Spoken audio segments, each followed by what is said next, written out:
ರಾಜ್ಯ ಸರ್ಕಾರದ ಏಜೆನ್ಸಿಗಳ ಮೂಲಕ ಇದು ನಿಷ್ಪಕ್ಷಪಾತವಾದ ತನಿಖೆ ಮಾಡಲಿಕ್ಕೆ ಸಾಧ್ಯ ಇಲ್ಲ.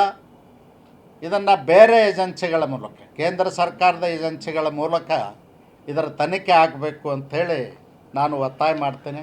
ಮತ್ತು ಅವರ ದಿವಂಗತರ ಪತ್ನಿ ಹೇಳಿರೋ ಹಾಗೆ ಪೆನ್ ಡ್ರೈವ್ ಮತ್ತು ಲ್ಯಾಪ್ಟಾಪನ್ನು ಅಧಿಕಾರಿಗಳು ತೊಗೊಂಡು ಹೋಗಿದ್ದಾರೆ ಅವ್ರ ಮನೆಯಿಂದ ಅಂಥೇಳಿ. ಅದರ ಮಾಹಿತಿಯನ್ನು ಬಹಿರಂಗಗೊಳಿಸ್ಬೇಕು. ಡಿಲೀಟ್ ಮಾಡುವಂಥ ಸಾಧ್ಯತೆ ಇದೆ, ಮುಚ್ಚಿ ಹಾಕುವಂಥ ಸಾಧ್ಯತೆ ಇದೆ. ಅದಕ್ಕಾಗಿ ಅದನ್ನು ಕೂಡಲೇ ಸಾರ್ವಜನಿಕರ ಮುಂದೆ ಇಡ್ತಕ್ಕಂಥ ಕೆಲಸವನ್ನು ಮಾಡಬೇಕು ಅಂತ ನಾನು ಒತ್ತಾಯ ಮಾಡ್ತೀನಿ.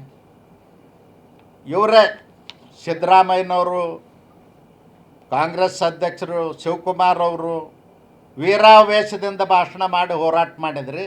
ಇವತ್ತು ನೀವು ಯಾಕೆ ಮುಚ್ಚಿಕೊಂಡು ಕೂತಿದ್ದೀರಿ?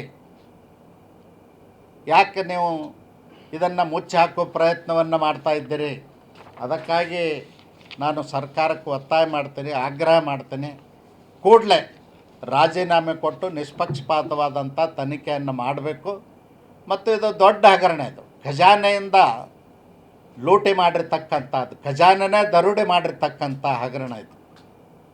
ಇದನ್ನು ಮುಚ್ಚಿ ಹಾಕುವಂಥ ಹುನ್ನಾರ ನಡೆದಿದೆ ಅಂತಕ್ಕಂಥ ಸಂಶಯ ರಾಜ್ಯದ ಜನರ ಮುಂದೆ ಇದೆ. ಆ ಸಂಶಯವನ್ನು ನಿವಾರಣೆ ಮಾಡಲಿಕ್ಕೆ ಮತ್ತು ತಾವು ಸತ್ಯವಂತರು ಅಂತ ಹೇಳ್ಕೊಳ್ಳೋರು ಅದನ್ನು ಬಯಲು ಮಾಡಲಿಕ್ಕೆ ಎಲ್ಲ ಕ್ರಮಗಳನ್ನ ತಗೊಳ್ಬೇಕು ಅಂತ ಒತ್ತಾಯ ಮಾಡ್ತೇನೆ.